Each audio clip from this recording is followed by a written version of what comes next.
Dios y la existencia del mal. Dios y la existencia del mal. Los problemas morales que estamos enfrentando actualmente como seres humanos requieren de respuestas claras y requieren que los cristianos también debamos recordar que Dios nos manda en la Biblia, en la primera carta del apóstol Pedro, en el capítulo 3, versículo 15, santificar a Dios el Señor en nuestro corazón y estar siempre preparados.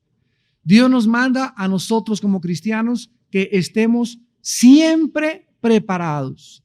¿Preparados para qué? Para presentar defensa.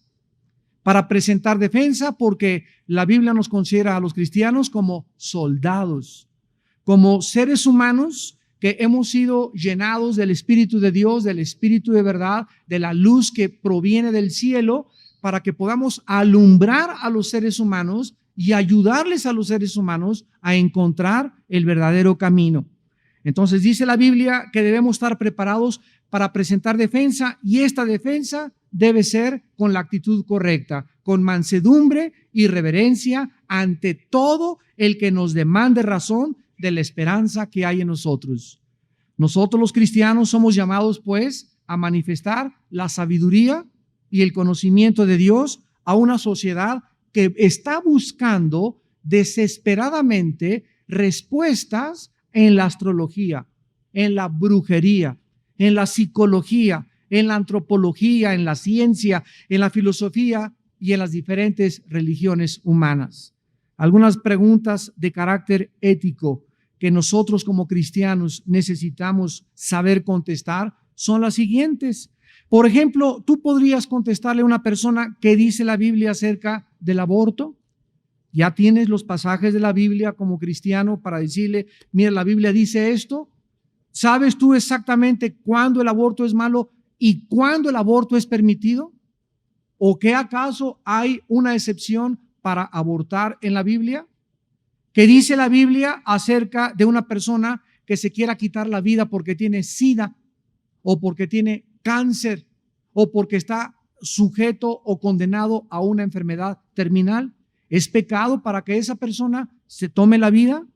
¿Podemos nosotros como cristianos ayudar a una persona a morir porque esa persona tiene una enfermedad terminal, lo que se llama la eutanasia?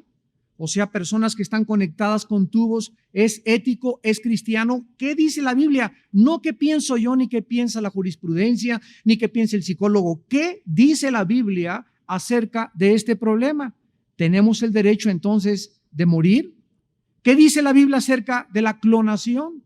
¿Debemos nosotros los cristianos protestar o darle la bienvenida a la ingeniería genética que trata de curar y tratar con defectos genéticos y biológicos las enfermedades hereditarias?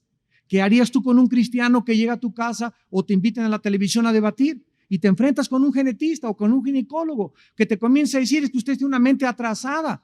Porque esto es la ingeniería biotécnica o biomolecular o la ingeniería que está llevando a cabo estos experimentos va a mejorar a la raza humana y va a tratar de que los que nazcan ahora nazcan sin estas enfermedades. ¿Qué dice la Biblia al respecto? ¿Es pecado, por ejemplo, también usar el sexo fuera del matrimonio? ¿Pueden los seres humanos vivir en amaciato sin estar casados? ¿Qué dice Dios al respecto? ¿Tienes tú como cristiano respuestas? ¿Debemos adaptarnos entonces a la nueva moral? Como cristianos, ¿debemos perdonar a los criminales? ¿O hay casos donde se les debe aplicar la pena capital? Repito, no importa lo que dice el escritor famoso y fulano de tal. ¿Qué dice Dios acerca de la pena de muerte?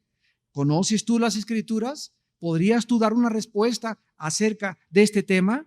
¿Se les debe dar derechos a los homosexuales? ¿Es verdad que es un nuevo estilo de vida la homosexualidad? ¿Se les debe permitir legalmente que se casen, que adopten hijos y que formen familias comunes y corrientes como la familia normal dentro de una sociedad? Damas y caballeros y hermanos en Cristo, en esta noche nosotros tenemos que tener estas respuestas. Estamos entrando a un siglo XXI donde la vida era mucho más simple siglos anteriores antes de que se descubriera trasplantar riñones, congelar embriones y manipular los genes genéticamente, antes de que se inventaran los respiradores artificiales. Pocas familias se enfrentaban el dilema de si se lo podían quitar a su pariente o al paciente para dejarlo morir en algún hospital. Muchas generaciones anteriores vivieron y murieron sin tener que reflexionar sobre las implicaciones morales de la clonación, de la inseminación artificial y de la libre distribución de condones. Nuestros abuelos sirvieron en un mundo donde nunca se habló de SIDA, casi nunca se mencionaban los divorcios por cualquier pretexto, de homosexuales exigiendo derechos y de la ingeniería genética del siglo XXI. Todos estos avances tecnológicos y todos estos descubrimientos científicos del siglo pasado no han podido de ninguna manera ayudar al ser humano moralmente, porque aunque somos gigantes tecnológicamente y el siglo XX es el siglo que pasará a la historia como la más grande evolución científica y tecnológica del siglo, es el siglo que al mismo tiempo se derramó más sangre humana, con 2 guerras mundiales y más de 372 revoluciones y golpes de Estado. Vivimos en un mundo demasiado complejo y sofisticado, un mundo que está retando a Dios todos los días a través de los medios masivos de comunicación. Tú prendes tu televisor y desde los noticieros de la mañana hasta los noticieros de la noche es un ataque continuo, un ataque con un odio tremendo en el corazón humano contra todo lo que sea cristiano. Ves a las películas y se burlan de los cristianos, se burlan de los dones espirituales, comienzan a decir esos son los nacidos de nuevo, se les califica como una nueva secta porque es el mundo que nos estamos enfrentando. Porque mientras más cerca estemos de la venida de Cristo, más crecerá la hostilidad contra nosotros. Más crecerán los argumentos de la falsamente llamada ciencia y más será el odio con las cosas santas de Dios. Sin embargo, la Biblia nos muestra, ¿verdad?, que aun cuando el mundo está en contra de todas las normas morales, cuestionando la autoridad y oponiéndose a los planes de Dios, hace 3,000 años en el Salmo 2, el rey David escribió: ¿por qué se amotinan las gentes y los pueblos piensan cosas vanas? Se levantarán los reyes de la tierra y príncipes consultarán unidos contra Jehová y contra su ungido, diciendo: rompamos sus ligaduras y echemos de nosotros sus cuerdas.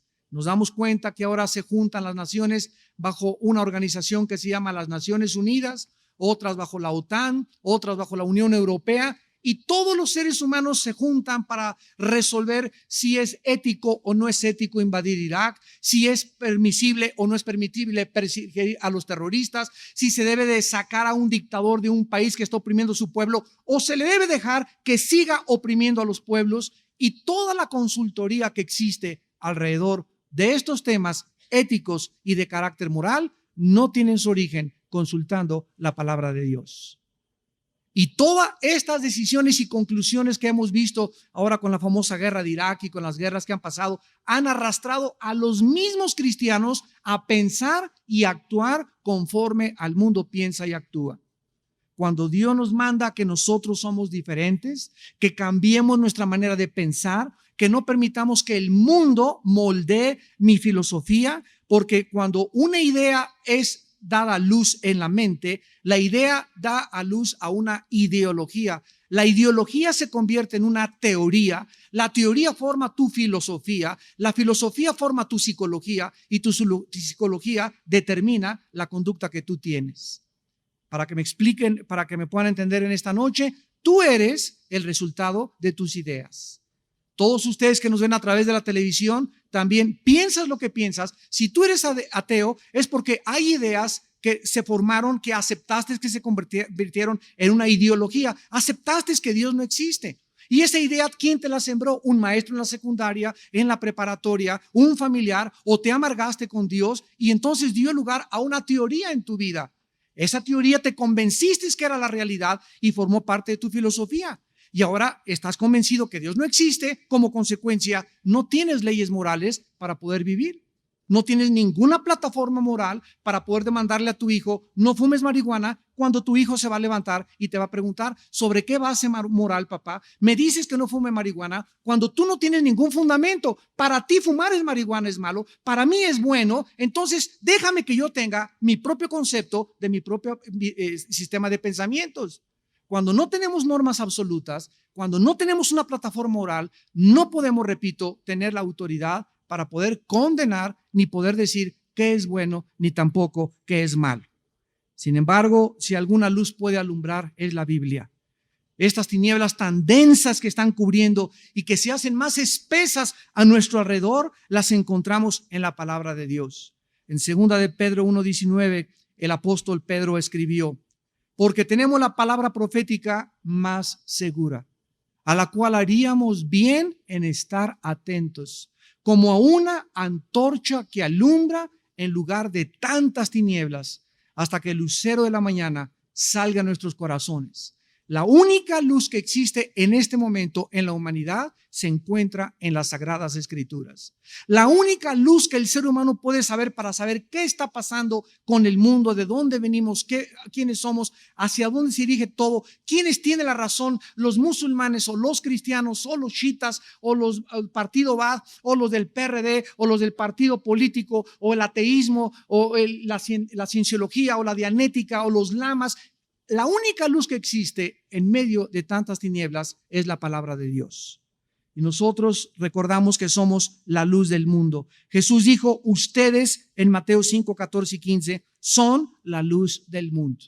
Y la luz no se esconde debajo de una mesa, sino que se pone arriba, porque mientras más alta sea la luz, es más grande su espectro de radiación y de iluminación. Entonces tú no puedes llegar a tu escuela y esconderte ahí que soy cristiano. Tú no puedes en tu familia esconderte detrás de la puerta y nunca sacar la Biblia. Tú no puedes subirte al metro y traer la Biblia ahí escondida porque eres cristiano de la secreta. Subirte al avión y que te da vergüenza que abras la Biblia cuando el que está a tu izquierda en el avión no le da vergüenza enfrente de todos abrir la revista Playboy. A ellos no les da vergüenza eso. ¿Por qué a nosotros nos habría de dar vergüenza decir que hemos creído en el nombre del Hijo de Dios?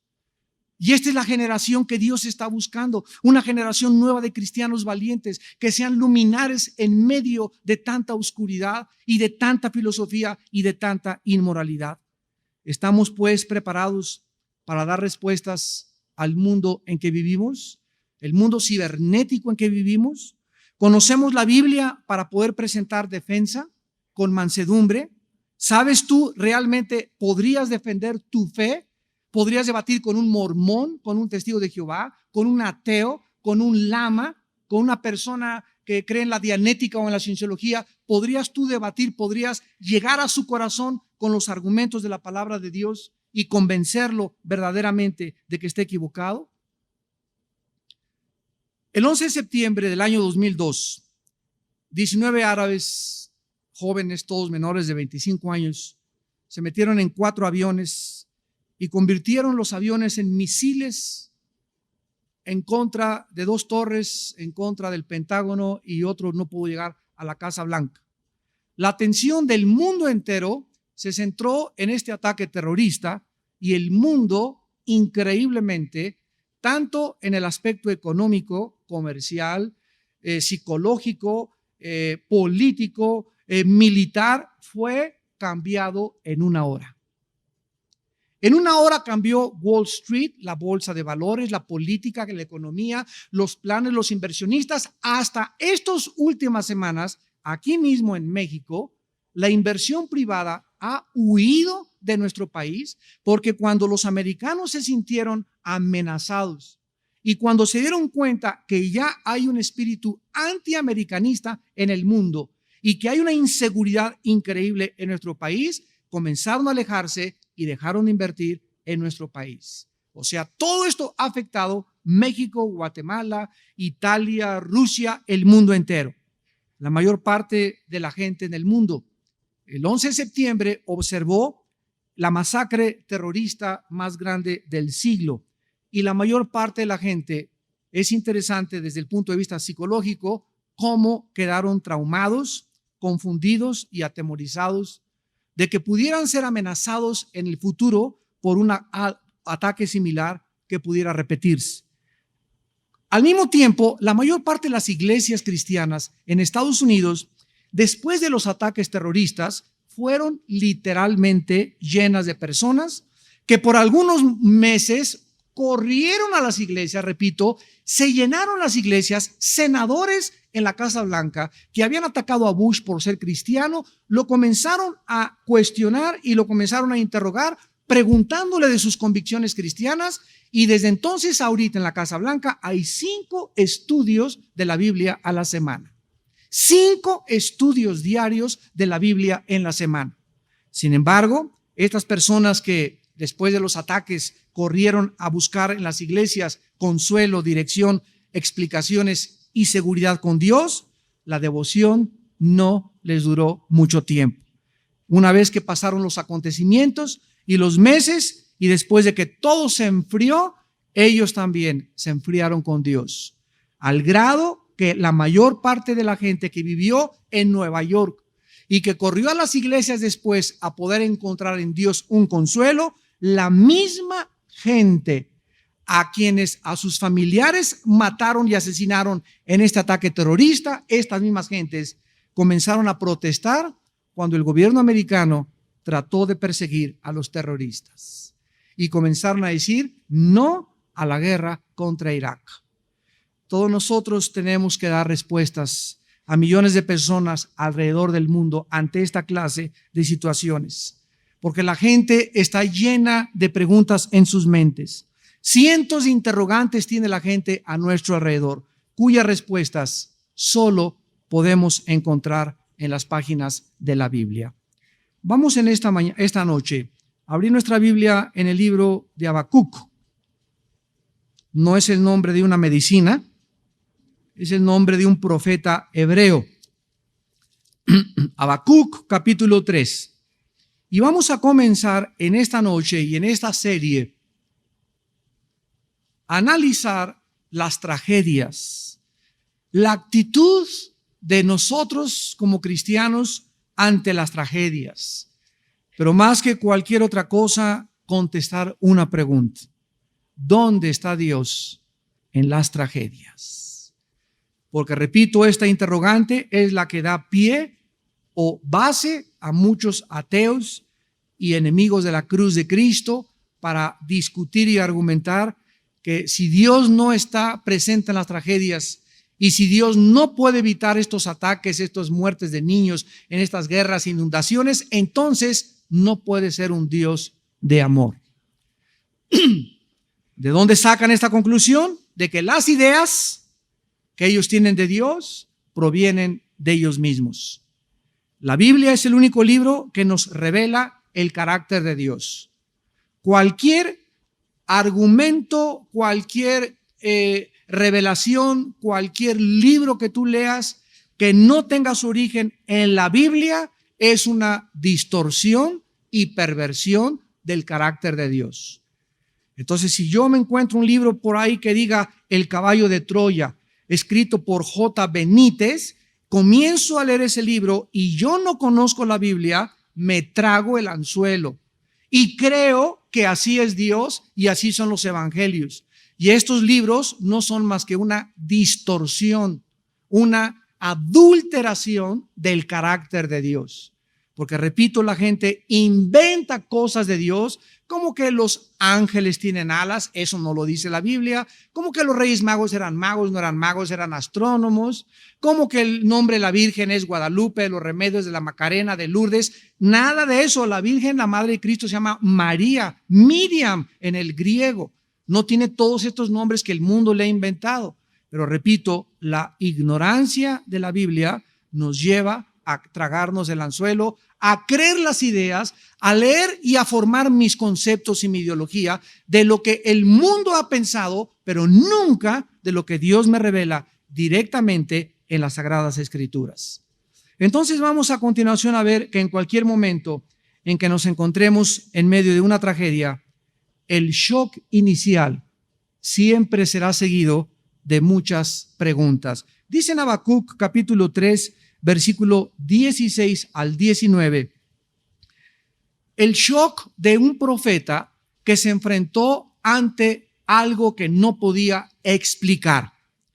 Oí y se conmovieron mis entrañas. Siempre que nosotros oímos, se cayó un avión con 57 pasajeros.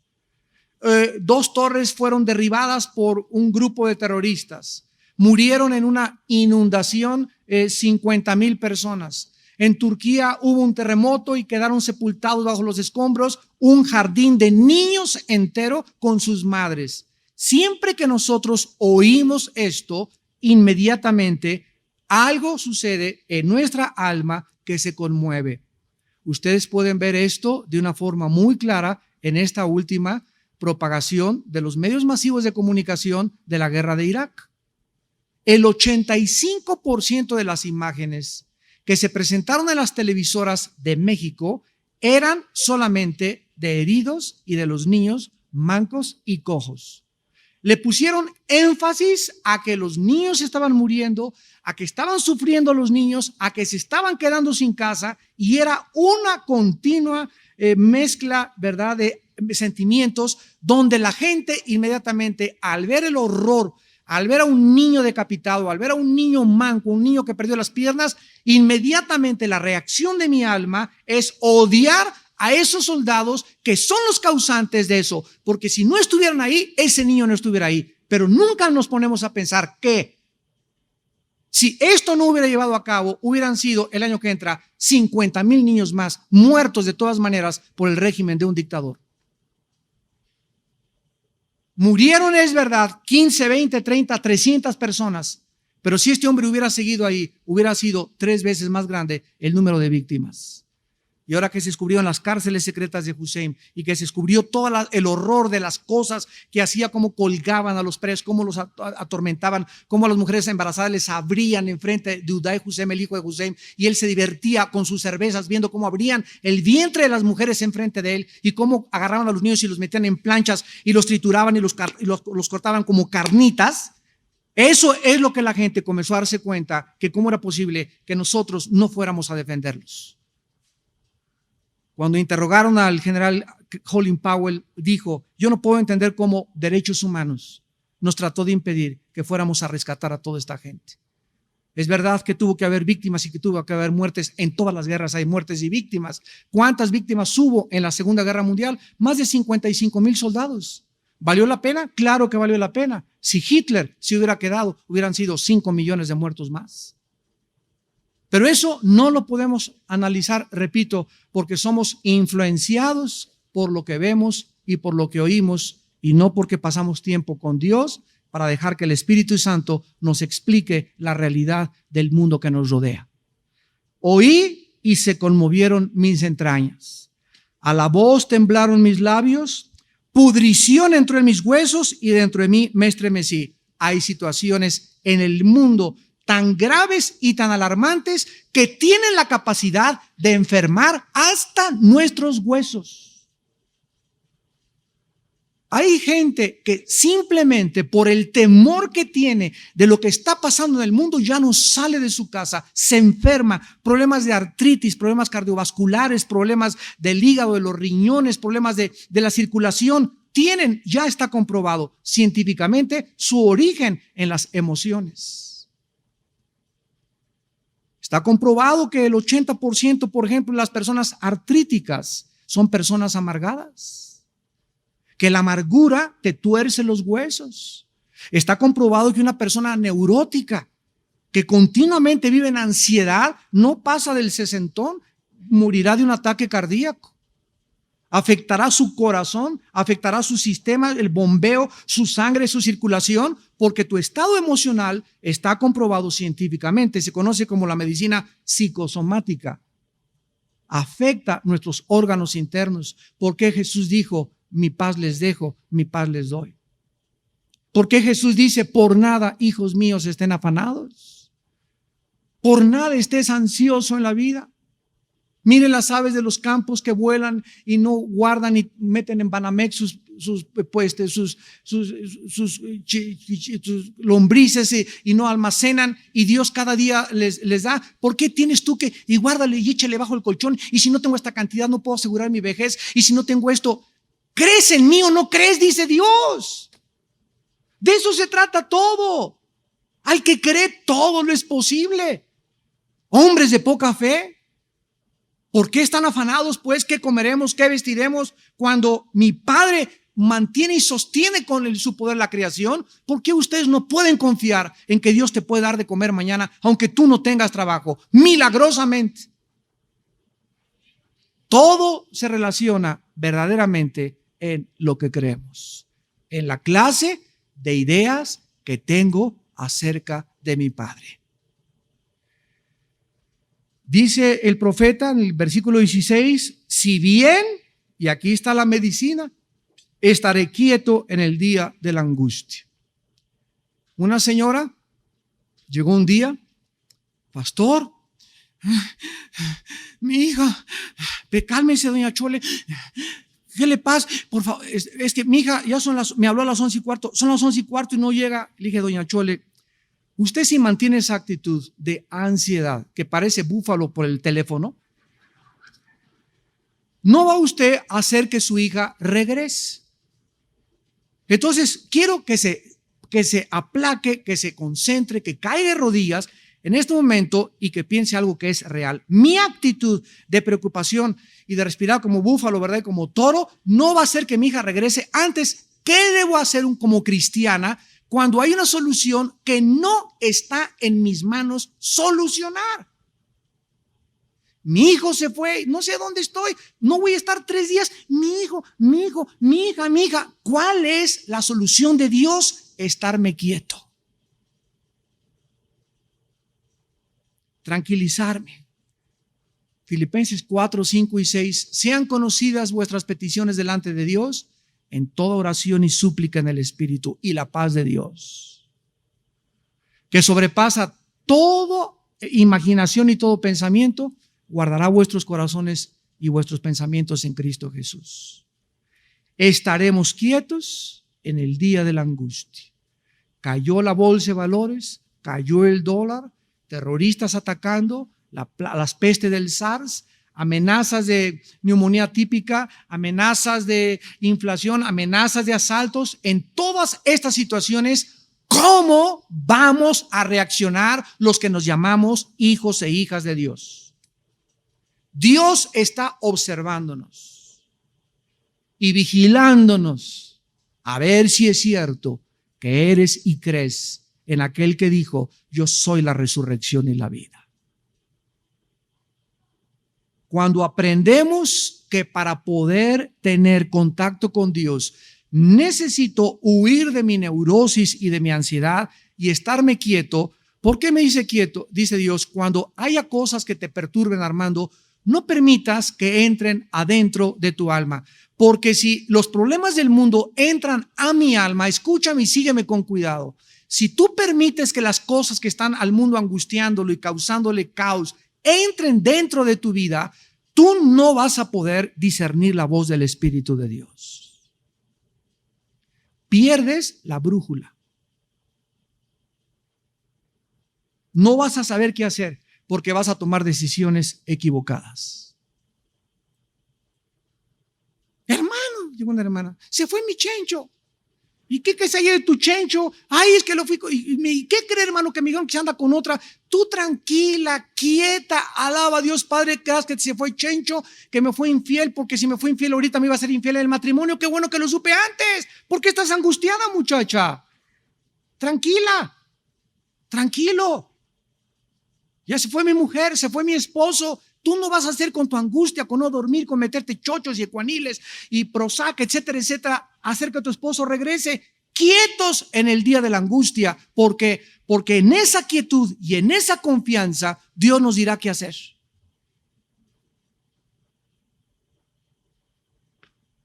Solo dentro de nuestra paz tenemos la dirección del Espíritu Santo. Dios no puede comunicarse a mi espíritu si mi espíritu está perturbado y alterado.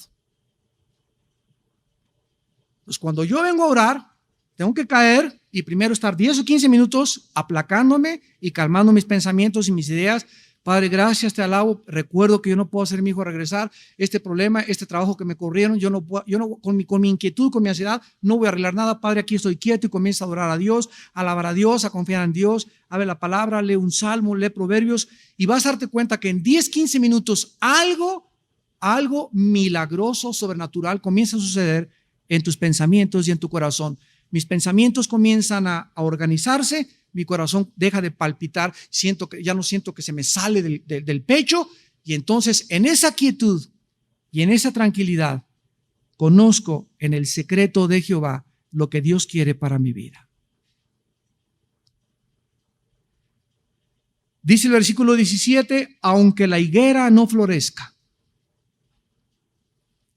ni en las vides haya frutos, aunque falte el producto del olivo y los labrados no den mantenimiento, y las ovejas sean quitadas de la majada y no haya vacas en los corrales, con todo, vamos a traducirlo, aunque ya no haya ni para comer, aunque ya no tenga nadie que me garantice un salario, aunque me digan que no hay oportunidades y que ya tengo 60 años, 70 años de edad y que ya no hay trabajo para mí, aunque todas las puertas del mundo me digan no, cerradas, cerradas, cerradas, con todo yo me alegraré en Jehová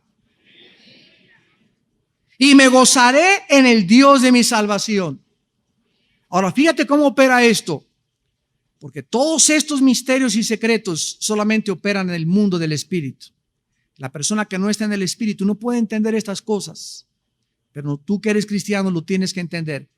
Cuando las circunstancias a nuestro alrededor son negativas y hostiles a nuestra vida y a nuestro desarrollo y amenazan nuestro futuro, si tú en ese momento te alegras y no permitas que la angustia ni la incertidumbre y menos el temor gobierne y entre a tu vida, algo milagroso pasa en el cielo, que Dios responde siempre que un hijo y una hija suya tiene fe. Y sin fe, hazle como quieras, no puedes agradar a Dios. Algo pasa que Dios comienza a mover cordeles, comienza a mover alambres del cielo, comienza a hacer que tus circunstancias, que tú veías puertas, te digan lo que dice Isaías 42, romperé cerrojos de bronce, derribaré puertas de hierro y te abriré el mar rojo para que pases por él.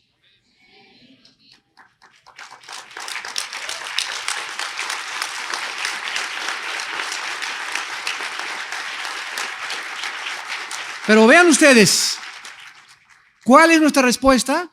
Alegrarnos y gozarnos. En Nehemías 8 dice, el gozo del Señor es mi fortaleza. A ver, ¿por qué Dios quiere desde el cielo que yo no vea el mundo como lo ven los hombres, sino que lo vea como Dios me dice que lo deba de ver el mundo y que mi gozo nunca lo pierda? Porque no puedo enfrentar la vida, nadie puede enfrentar la vida sin estar contento. Gran ganancia es la piedad acompañada de contentamiento.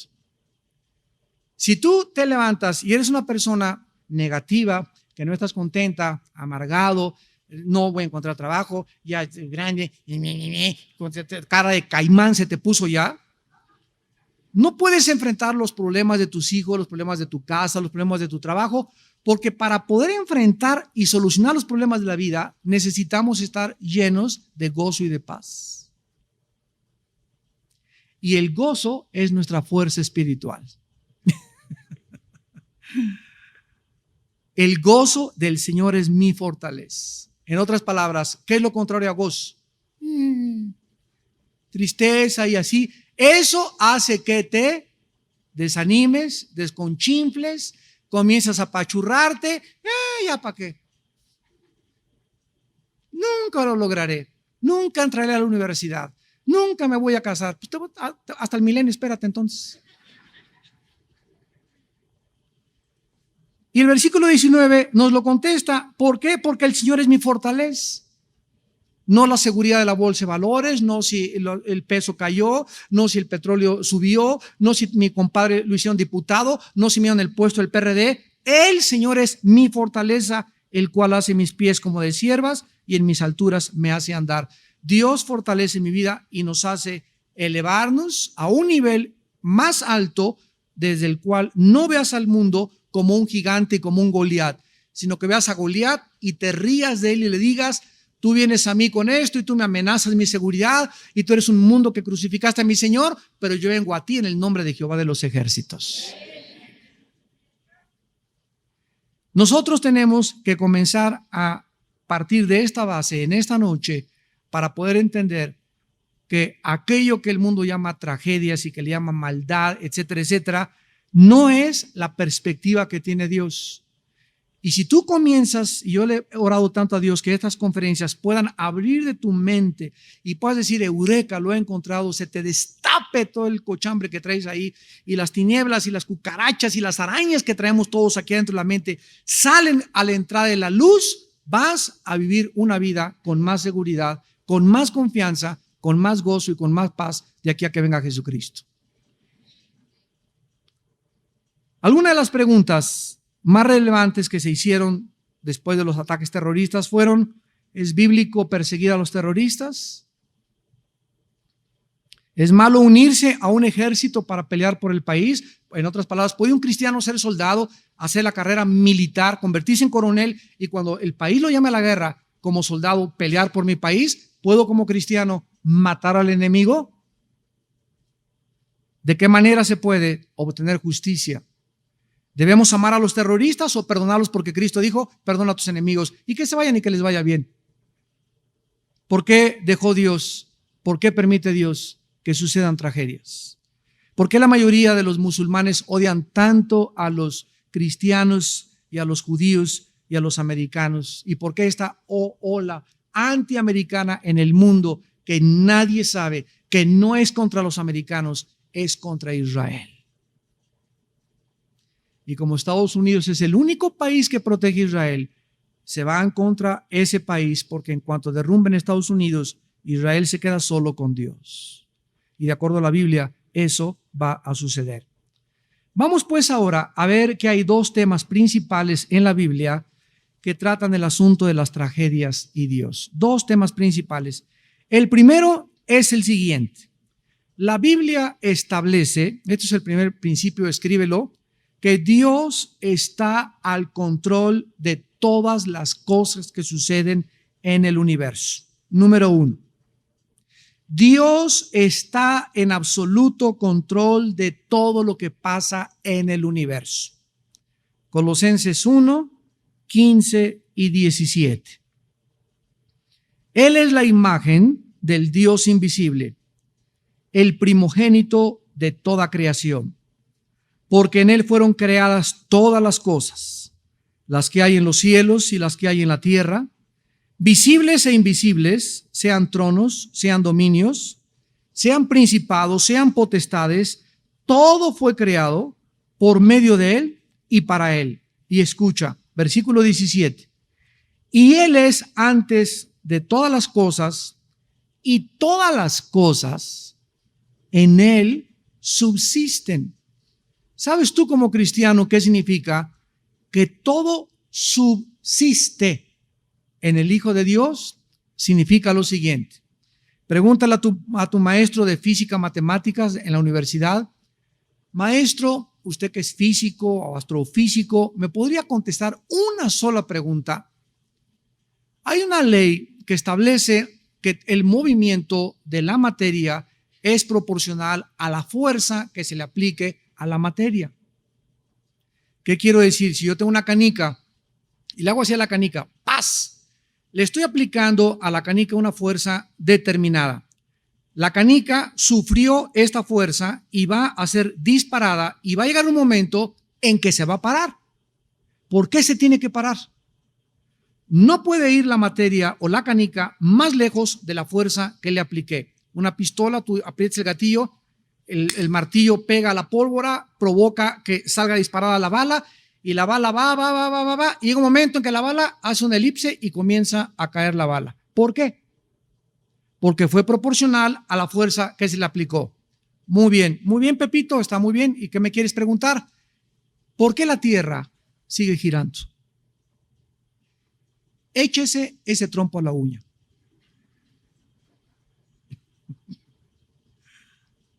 A ver usted que muy Einstein, que aquí, que Dios no existe.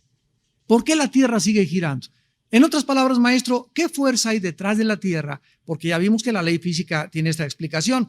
¿Qué haga que la Tierra esté girando continuamente sobre su eje en 24 horas y al mismo tiempo, mi querido teacher, la Tierra se comienza a trasladar alrededor del Sol en una elipse de 365 días? O sea que hay una fuerza que hace que la Tierra gire sobre su eje sin que se detenga, porque no habría vida si se detuviera esta velocidad, y al mismo tiempo que se traslade, que haga una vuelta alrededor del Sol en 365 días. ¿Quién hace girar la Tierra y quién hace que se traslade alrededor del Sol? ¿Qué fuerza física se aplica detrás de esto? Y le va a contestar el maestro a Pepito: no chepo.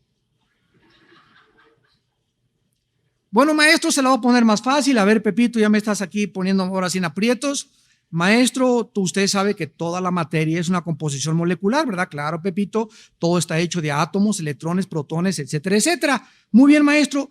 Lo mismo que le pregunté a la Tierra: ¿quién hace que los átomos, estas partículas subatómicas, puedan girar en unos tener energía positiva, otros energía negativa, otros tener energía neutral, como los neutrones?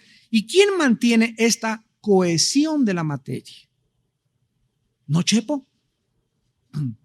Nadie puede contestar quién mantiene la cohesión y el movimiento de la Tierra más que la Biblia. Es Dios con el poder de su palabra. Mira lo que dice en el libro de Hebreos. Esto es lo que significa que todas las cosas subsisten en Él. Y ustedes, estoy seguro que hoy se les van a fundir los fusibles a más de 3. Porque la Biblia tiene esta intención de hacernos pensar, de sacarnos de nuestra mediocridad intelectual filosófica en que vivimos, que entendamos que los pensamientos de Dios están a nuestra disposición para comprender y maravillarnos, y no solamente para hacernos orgullosos o soberbios intelectuales, sino para que nos guíe este cúmulo y estas maravillas de Dios a la santidad. A la santidad, a la humildad. Porque mientras más pequeño te sientas delante de Dios, más te revela. Y mientras más te creas aquí, yo ya con la Biblia, a mí no tiene nada que enseñarme nadie, menos revelación tendrás en tu vida y te estancarás. Y quedarás como un cristiano mediocre. Dice en Hebreos capítulo 1, Dios, habiendo hablado muchas veces y de muchas maneras en otros tiempos a los padres por los profetas, en estos postreros días nos ha hablado por el Hijo, a quien constituyó heredero de todo y por quien, o sea, la causa de la existencia del universo, se encuentra en el hombre que colgó en una cruz hace 2000 años. ¿Se imaginan? La razón por la cual todo existe es por causa de Jesús. ¿Quién iba a poder pensar hace 2000 años que ese hombre en una cruz, con coronas de espinas, con sus manos taladradas, hecho una burla, gritándole: si tú eres el Salvador, bájate? Él era la causa de los átomos, del movimiento elíptico de los planetas, de las estrellas, de las partículas, de todo lo que existe. ¿Quién pudiera imaginarse que Él era ese hombre que se hizo hombre al bajar al mundo? Era el Rey del universo. ¿Quién se iba a imaginar que ese hombre que nació en un pesebre, entre vacas y borregos, y que vivió como un carpintero, era el dueño de todo? ¿Quién se iba a imaginar que ese hombre que se inclinó y le lavó los pies a sus discípulos y que les dijo: he venido para servirlos y no para que ustedes me sirvan, era la causa de todo lo que existe en el universo? Y nosotros aquí ya con cualquier cosa. Ahí están los escritores en la televisión, los novelistas, los premios Nobel, una soberbia del ser humano, una soberbia. Creen que tienen respuestas para todo y que se las saben de todas y atacan al cristiano y atacan a la Biblia, profesando ser sabios, se hacen necios. Y el Hijo de Dios vino a revelarnos todo lo más grande que existe en el universo y a decirnos que el secreto de la felicidad está en vivir para los demás. Ahora miren lo que dice el versículo 3 de Hebreos, el cual siendo el resplandor de su gloria y la misma imagen de su sustancia, y aquí está, y quien sustenta todas las cosas con la palabra de su poder. ¿Cómo es posible que haya cohesión y que haya movimiento y que no se salgan los planetas de su órbita y que haya un orden y hay un diseño en todo? Todo está controlando simplemente con la voz de Jesucristo. ¿Se acuerdan de la barca? Se estaba hundiendo la barca y los discípulos, ¿por qué no estaban dormidos? ¿Por qué Jesús sí estaba dormido y los discípulos no estaban dormidos? Porque cuando Jesús está dormido debemos dormir también nosotros, ¿verdad? ¿Por qué Jesús estaba tan calmado cuando la tormenta y el agua metíanse a la barca y se paran los discípulos? Señor, van a la proa, despiértate que perecemos. O sea, si tú no haces algo, nos vamos a morir. ¿Ustedes creen que se iban a morir? ¿Qué hizo Jesús? Se levantó y dice la Biblia que con la voz le dijo, cesa, calla, y cesó el viento y se hizo aplacado el mar. Se paró afuera de Lázaro y dijo, Lázaro, salte de ahí. Y con la voz de Cristo, el muerto, el espíritu regresó. Su sangre que comenzaba ya a descomponerse se arregló. La putrefacción del cuerpo que ya hedía comenzó a reconstituirse y a restaurarse. Y el poder de la voz de Jesucristo hizo que un hombre se levantara del sepulcro. La Biblia dice, vendrá la hora cuando todos los que están en los sepulcros oirán su voz. Esa voz que levantó a Lázaro, que cesó y que hizo la creación del universo, es la voz que tú tienes en tu corazón de la palabra. Fuimos creados a su imagen y semejanza y hemos sido creados en Cristo Jesús para que nosotros ahora comencemos a vivir y a entender que a través de este libro maravilloso podemos con el poder de la palabra hacer las cosas que nosotros nunca soñábamos si las confesamos y creemos lo que la Biblia nos enseña. Aquí se dice que todas las cosas subsisten en Colosenses, no solo las buenas, sino también las malas en la palabra de Dios. Dios sostiene todo el universo, los pajarillos, las plantas que caen, todos los asuntos de la historia, todo lo que ha acontecido. No hay nada que le tome a Dios por sorpresa. No hay nadie que llegue el arcángel Gabriel. Señor, Señor, ¿qué pasa, Miguel? ¿Qué no sabes que me acaban de matar a una persona? ¿Y por qué no me avisaron? ¿Se imaginan un Dios de esta manera? Están bombardeando las torres. ¿Y por qué no me avisaron para impedirlo?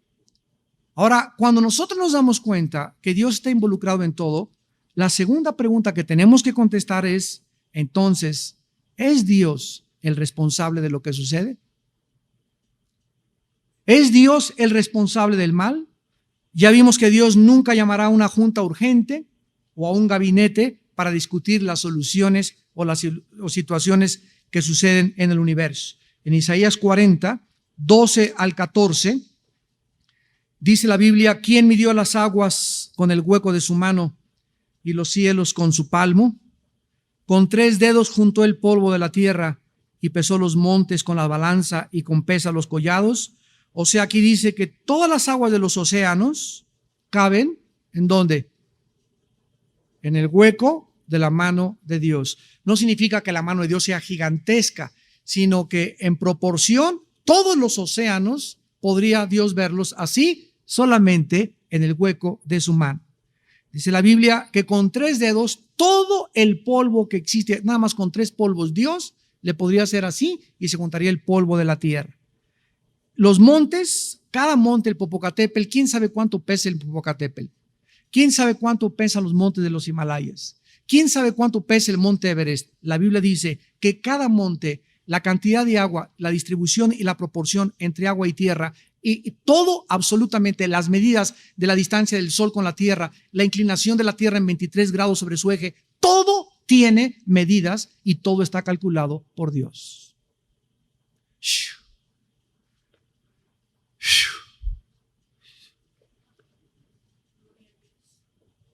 ¿Quién enseñó al Espíritu de Dios, versículo 13, o le aconsejó enseñándole? ¿A quién pidió consejo para ser avisado? ¿Tú que te crees un renacuajo? Cuando nos comenzamos a enfrentar con este Dios, comenzamos a darnos cuenta, pero ¿yo quién soy para argumentar y creer que si yo fuera Dios actuaría mejor que Él? Si soy un pobre renacuajo, con un cerebro de 60 watts, cuando los watts de Dios son de 1.000.000 de watts. El problema está en que tú quieres meterte con tus 60 watts a los millones de watts de Dios, por eso te vas a quedar turulato. Todas las personas que quieren argumentar y desafiar a Dios y entenderlo con sus pensamientos, se les funden los fusibles.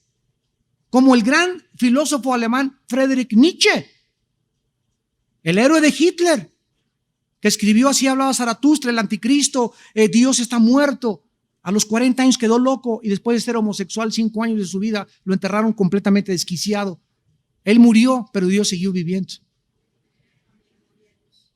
Es el precio que paga la soberbia humana, de retar a Dios y de creer que somos más inteligentes que Él. Debemos estudiar para que Él nos conteste y nos diga qué es lo que sucede en el universo y por qué pasan las cosas que suceden. La próxima clase continuaremos. Padre, te damos gracias en esta noche porque los misterios del universo, las cosas que no podemos entender ni explicar en nuestra mente finita y limitada humanamente, si somos humildes y creemos que tu Hijo pagó en la cruz por nuestros pecados y le invitamos como nuestro Señor y nuestro Salvador, nos darás a tu Espíritu Santo, el cual nos guiará a toda la verdad, el cual iluminará nuestra mente obscurecida por el pecado, y nos mostrará la respuesta de los grandes interrogantes que los seres humanos jamás podrán contestar en sí mismos. Tu Hijo Jesucristo dijo: te alabo, Padre, y te doy las gracias porque estas cosas las escondiste de los sabios y de los entendidos y se las revelaste a los niños. Y en verdad les digo que si no os convertís y os hacéis como los niños, no entraréis al reino de Dios. Los niños son inocentes, mansos y humildes para dejarse enseñar. Pero si tú que nos ves a través de la televisión te crees más inteligente que Dios y no crees que Dios te pueda dar respuestas, nunca las tendrás. Pero tú tienes que comprender que eres finito, limitada, que el pecado ha afectado nuestra manera de pensar y que necesitamos en la Biblia dejar que el Espíritu de Dios, que fue quien la inspiró, nos revele la verdad en nuestro corazón. En esta noche, si alguna persona nos está viendo a través de la televisión y quiere invitar a Cristo a su vida por primera vez e iniciarte en la aventura más grande que un ser humano se pueda iniciar, que es la búsqueda de Dios, en esta noche dile estas palabras en tu corazón: Señor mío y Dios mío, reconozco que lo que sé no lo sé como debiera saberlo, y que por mí mismo, por mí misma, nunca llegaré al conocimiento absoluto de la verdad. Te necesito, Señor, por mi mente llena de pecado y de tinieblas y de falsas ideas que tienen su origen en el mundo y no en la Biblia. Reconozco que he pecado contra ti, que mi vida te ha ofendido, y te pido que me perdones. Creo que tu Hijo murió en una cruz en mi lugar por mis pecados, y que a los 3 días lo levantaste entre los muertos. Señor Jesús, te pido en este momento que entres a mi corazón. Te recibo como mi Dios y mi Salvador personal. Te doy las gracias porque salgo esta noche con la primera luz que voy a tener, que me guiará siempre al conocimiento de la verdad. En el nombre de Jesús.